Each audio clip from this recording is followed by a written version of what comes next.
I feel at peace. You know, that this has been such a long journey for this show.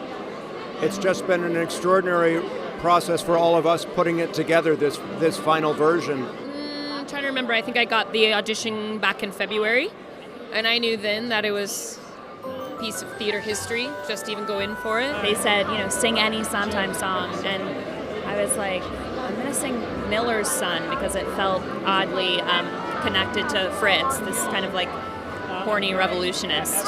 I auditioned for Sondheim for Passion. I gave an awful audition. Didn't get anything. Did Assassins for him. Did Into the Woods for him.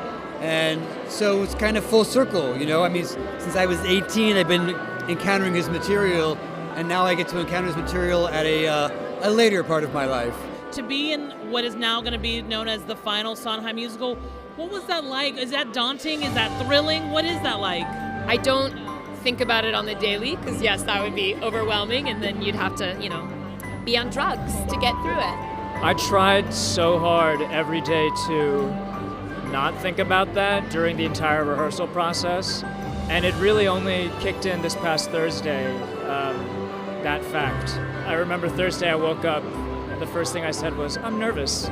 It's not daunting. I do a lot of new work, and I love new work. You have to have the bravery to make your own choices and do your own things, but we also have to respect what he would have wanted.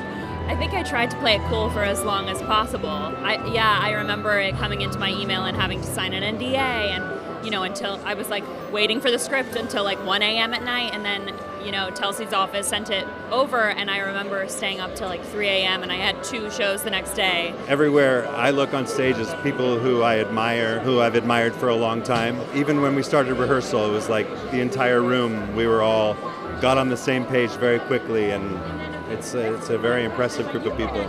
Well, Jeremy Seamus, who plays my husband, it's the first time I've ever played opposite somebody who has the same training as me. We both went to NYU grad acting, so that was like a total delight to be like, oh, let's like try a Calder game here. We would like A or B stuff with each other, and we had all the same teachers, same vocabulary, so that was like magic for me. It's like playing on the varsity team.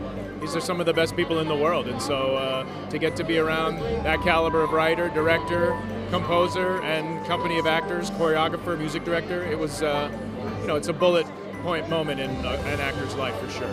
We all had to find out what that language was in the room, and we had 5 weeks to do it, and we used every second. I mean, it was a really tough process. We had to kind of find the internal rhythm of it. And then Act 2 is less structured. We have to be an orchestra and kind of decide whose solo it is. Alexander Gemignani, our music director, who had worked with Steve for many years, he said to us on the first day of rehearsal, he said Steve was the ultimate collaborator, that he loved everyone in every department doing what they do, and he said, so don't be precious with this. Don't think, oh my God, it's the last Sondheim we have. He said, no, dive into it. I've learned growing up and studying musical theater that all of the answers are in there already.